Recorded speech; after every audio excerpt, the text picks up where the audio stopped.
જગ્યા ભોમની આ ભજન કરાવે એના માત પિતા ગુરુદેવની.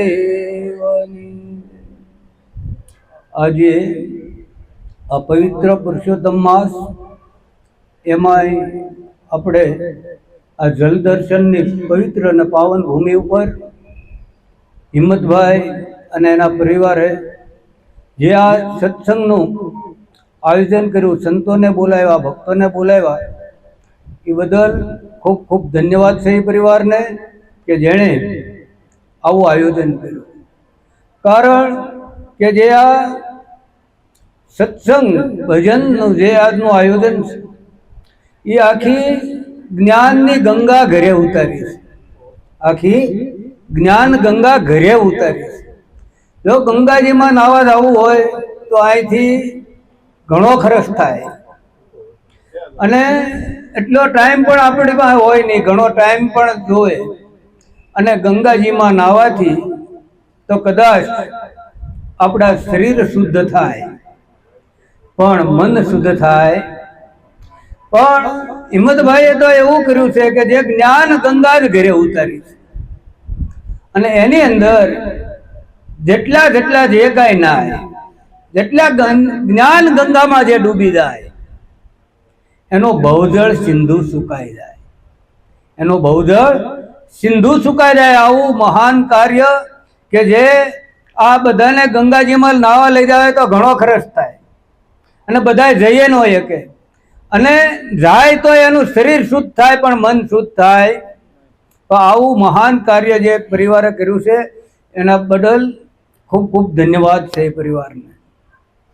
નામનગર નવખંડમાં નિરાંત નિર્ગુણ દેશ, આ અમર ફળ ત્યાં નિપજે અને વરસે મેઘ હમેશ.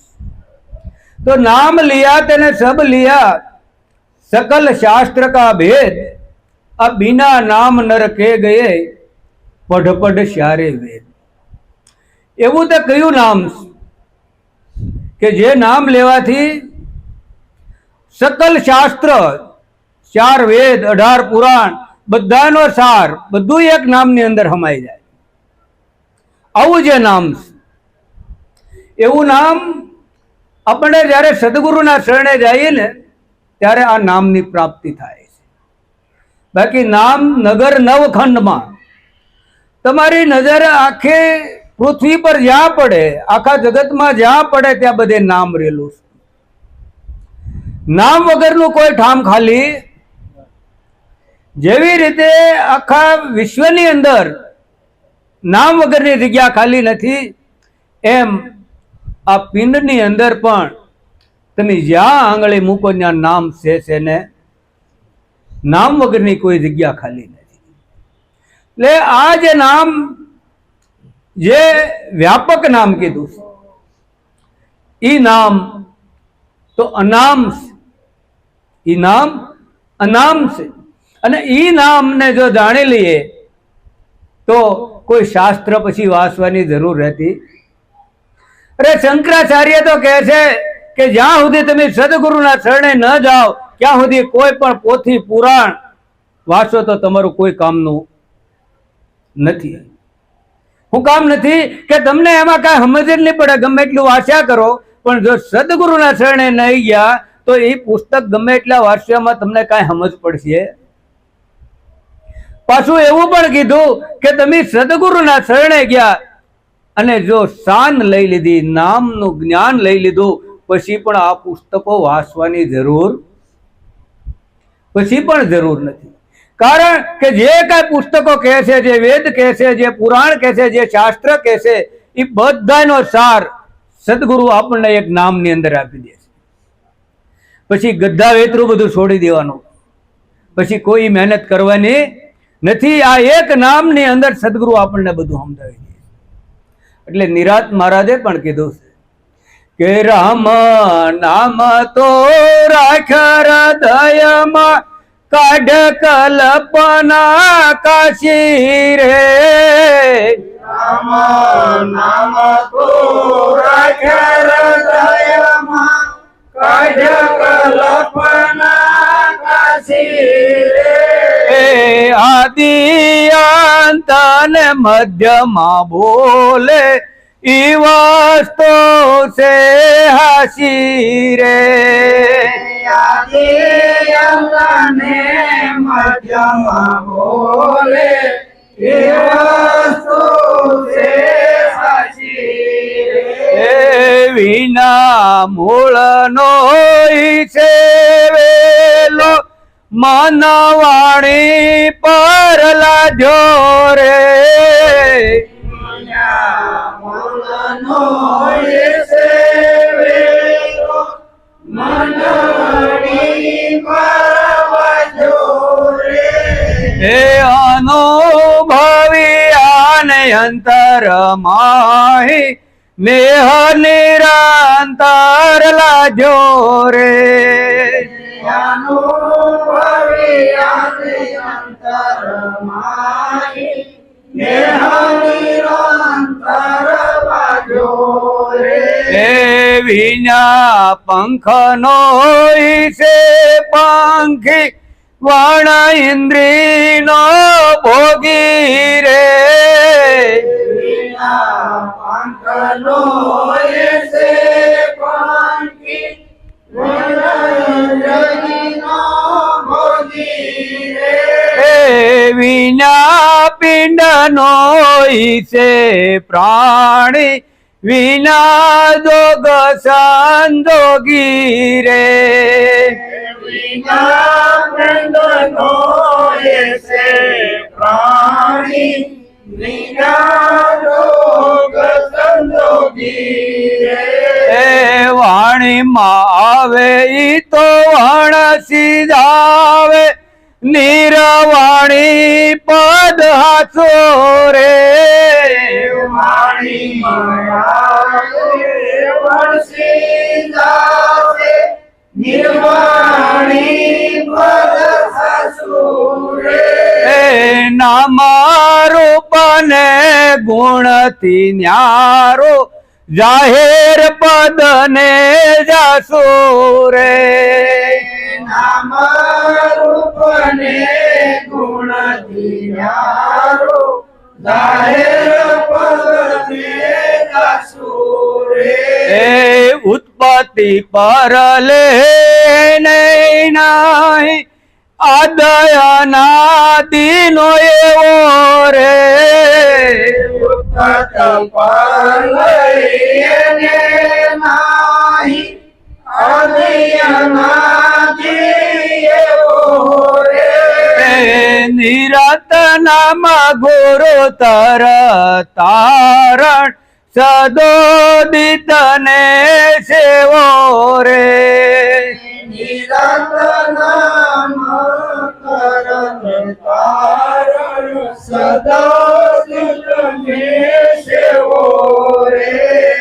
રામ નામ તું હું કીધું નિરાત મહારાજે જે કાંઈ આ નામ કહેશે જે કાંઈ આ જેનું સ્મરણ કરી રહ્યા છો ભજન કરી રહ્યા છો જે તમે નામ કહો છો એ નામ તું છે તારી સિવાય બીજે ગોતવા રાખ તો ક્યાંય મળશે રામ નામ તું રાખ હૃદયમાં એવું તારી સમજણમાં લાય કે જે કાંઈ તું કહેશો એ તારા સિવાય બીજે ક્યાંય છે રામ નામ તું રાખ હૃદયમાં ને કાઢ કલ્પના આદ અંત ને મધ્યમાં બોલે ઈ વસ્તુ છે હાસી આ જે એની સિવાયનું જે કાંઈ છે એ બધી કાશી કલ્પના છે એ બધી કાશી કલ્પના છે અને જે આદ અંત ને મધ્ય એટલે ત્રણ કાળની અંદર જે કાયમને માટે રહે ત્રણ કાળની અંદર જેને બાદ ન થાય એ જે વસ્તુ છે એ વસ્તુ સત્ય છે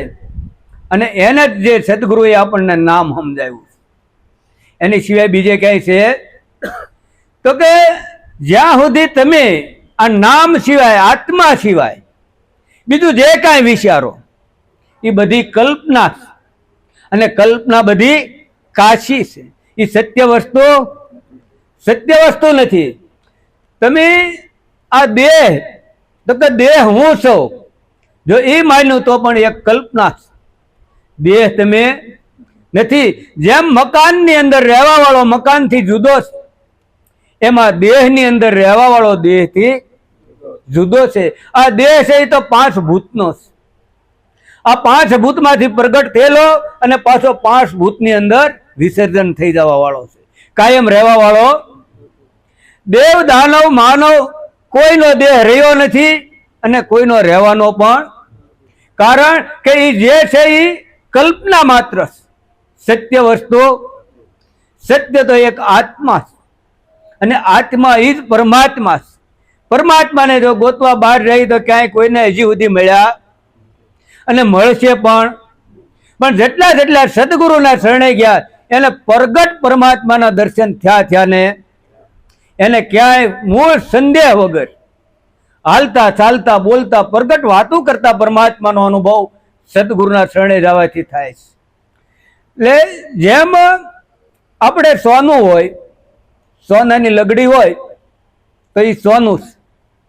પછી એનામાંથી આપણે હાર બનાવ્યો હોય, વીંટી બનાવી હોય, બુટી બનાવી હોય, દાણો બનાવ્યો હોય, આ બધી વસ્તુ જે જુદી જુદી બની અને પછી આપણે નક્કી કર્યું કે આ હાર છે એ સત્ય છે, આ બુટી સત્ય છે અને આ દાણો એ સત્ય છે. નાનું મોટું બધો જે કાંઈ ઘાટ ઘડ્યા એ ઘડ્યા છે, પણ એના મૂળમાં જાઓ તો સોના સિવાય બીજું કાંઈ છે, કારણ કે એના જેના આધારે છે એ સોનું, એનું અધિષ્ઠાન સોનું છે. હાર કયો, બુટી કયો, દોરો કયો, દાણો કયો, એ તો એક એની ઉપર આરોપ, એની ઉપર એક આ ઘાટ ઘડ્યો એટલે નામ રૂપ અને ગુણ એમાં આવ્યા. પણ જો એ દાગીનો તૂટી ગયો અને પાછો હાની ત્યાં ગયો, વગાડી નાખ્યો તો હાર રહ્યો? હાર ક્યાં ગયો? કારણ કે એ વસ્તુ સત્ય નહોતી. સત્ય ન હોય એ કોઈ દે રહે નહીં.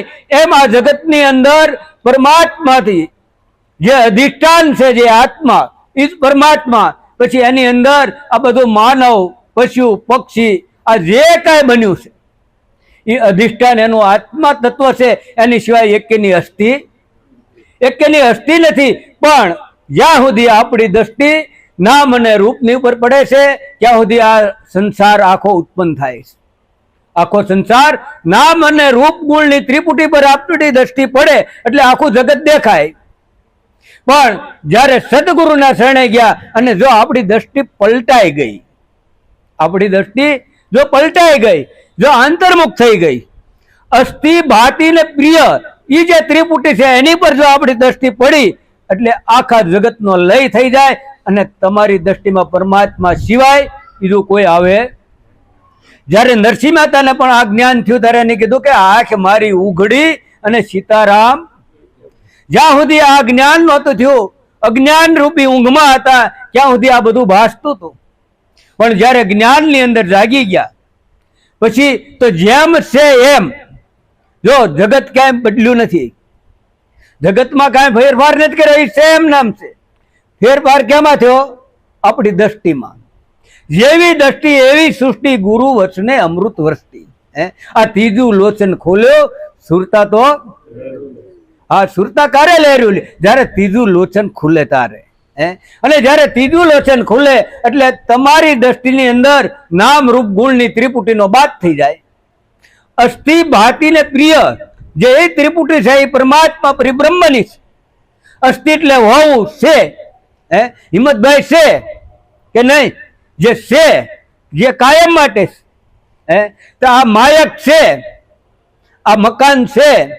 એટલે જડ અને ચેતન દરેકની અંદર જે કાંઈ વસ્તુ હું પણ છે, જે છે એ જ સત્ય છે. અને ન્યા જ આપણી જડ અને ચેતનની ભ્રાંતિ ભાંગે છે. સદગુરુ આપણને જ્યારે જડ અને ચેતનને એક કરીને બતાવે છે ત્યારે આ જ્ઞાન આપીને આપણને જડ અને ચેતનની પહેલા જડ અને ચેતન બે જુદું નક્કી કરાવે. અને જ્યારે પ્રાકાષ્ઠનું જ્ઞાન આપે ત્યારે તો કહે છે કોઈ જડે નથી ને કોઈ ચેતન પણ, બધું એક સંગ સૂત્રે બતાવે છે. એટલે આગળ કીધું કે વિના મૂળનો હિસે વેલો અને મન અને વાણીની પર લાદ્યો. વિના મૂળનો વેલાનો અર્થ એ જ થાય કે એનું ક્યાંયથી ઉત્પત્તિ સ્થાન, એનું ક્યાંયથી પ્રાગટ્ય થયું જ નથી. એ તો છે જ, પ્રગટ્ય કોનું થયું? હારનું. હોનું તો છે જ. બનાવ્યું હું? હાર બનાવ્યો, વીંટી બનાવી, દોરો બનાવ્યો. હોનું બનાવ્યું? એટલે વિના મૂળનો ઈસે વેલો. આ બધા જે ઘાટ છે એ બધા તમે હાર કયો કે બુટી કયો કે જે કાંઈ કહેવું હોય એ કયો, હે, નાના મોટા બધા ઘાટ છે, પણ પરમાત્મા સિવાય, એના મૂળમાં જાવ તો પરમાત્મા સિવાય બીજું કાંઈ છે નહીં. અને એના આધાર સિવાય આ કાંઈ ટકી શકે એવું પણ છે. તમારે જે કાંઈ આરોપ કરવો હોય તો હમું અધિષ્ઠાન હોય તો જ આરોપ થાય. અધિષ્ઠાન વગરનો આરોપ હોય? અધિષ્ઠાન વગરનો આરોપ જ ન હોય. એટલે જે જ્ઞાન આપણે સદગુરુના શરણે લેવા જઈએ છીએ, પણ ખરેખર પોતે જ્ઞાન સ્વરૂપ છે. પોતે જ જ્ઞાન સ્વરૂપ છે. સદગુરુ આપણને જ્ઞાન આપે ને તો રહે નહીં, આવેલું રહે. તો સદગુરુ શું કરે છે કે સદગુરુ છે એ જે આપણા આવરણના પડ છે એ તોડી નાખે છે. અને આવરણના પડ તોડે એટલે જેમ સેમ દેખાઈ જાય. જેમ વાવની અંદર પાણી હોય અને પાણીની મલિનતાથી માથે લીલ જામી જાય. પાણી છે ભરપૂર, પણ લીલનું આવરણ છે એટલે પાણી દેખાતું નથી. અને જો એ પાણીમાંથી લીલનું આવરણ દૂર કરી નાખે તો પાણી તો જેવું જોઈએ એવું એમાં છે ને છે. તો સદગુરુ આપણું આ એક આવરણ જ તોડે છે, બીજું કઈ કરતા. અને જ્યાં આવરણ છે એ જ આપણને દેખાવા દેતું નથી.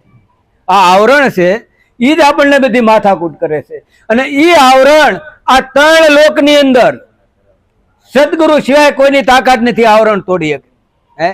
આ શક્તિ સદગુરુના શરણમાં છે, બાકી કોઈની તાકાત નથી કે આ આવરણ તોડીને અને જેમ સેમ તમને એના દર્શન કરાવે. જેમ અવકાશ, હવે અવકાશની અંદર આપણને આ વાદળ દેખાય તો આપણને એમ થાય કે આ આકાશની અંદર વાદળો આવ્યું ને આ આકાશને અત્યારે જો ને અધર દેખાય એટલે વાદળ છે તો આકાશને વાદળ લાગ્યું. પણ વાદળ આપણને દેખાય છે એ આપણી આંખનો આડો પડદો, બાકી આકાશને વાદળ કાંઈ કરી શકે? આકાશને વાદળ કાંઈ ના કરી શકે. એમ જે આત્મ તત્વ છે એને આ કોઈ જ્ઞાન ઇન્દ્રિય, કર્મ ઇન્દ્રિય, 5 વિષય, આ કામ, ક્રોધ, લોભ, મોહ, મદ, મચ્છર, આ જે કાંઈ છે આત્મ તત્વને એક ડાઘ પણ લગાડી શકે એની તાકાત નથી. પણ જે આ એક આવરણ છે, આવરણને લઈને આ બધી ઉપાધિ ઊભી થઈ છે. અને જ્યાં સુધી સદગુરુ એવા આપણને મળે નહીં ત્યાં સુધી આ જ્ઞાનની પ્રાપ્તિ થાય નહીં. અને આ જ્ઞાનની પ્રાપ્તિ ન થાય ત્યાં સુધી આમનામ બળહગડ આપણે રહેવાના કે આ મારે આમ કરવું છે, મારે આ મેળવવું છે, મારે આ જોવે છે, મારે એટલું પુણ્ય કરવું છે, મારે એટલું દાન કરવું છે, એટલા મારે જપ કરવા છે, મારે એટલા વ્રત કરવા છે. પણ એ જે કાંઈ કરવું હોય એનું જે કાંઈ ફળ મળતું હોય એ મળે, પણ મોક્ષ તો એનાથી મળે, કોઈ દેનથી મોક્ષ ન મળે. મોક્ષ તો એક જ ખાલી સદગુરુના શરણે જવાથી જ પ્રાપ્ત થાય, બાકી બીજા કોઈ સાધનથી થાય નહીં. બસ એટલું બોલીને મારી વાણીને સદગુરુના શરણમાં સમર્પણ કરું છું. બોલો સદગુરુ મહારાજ.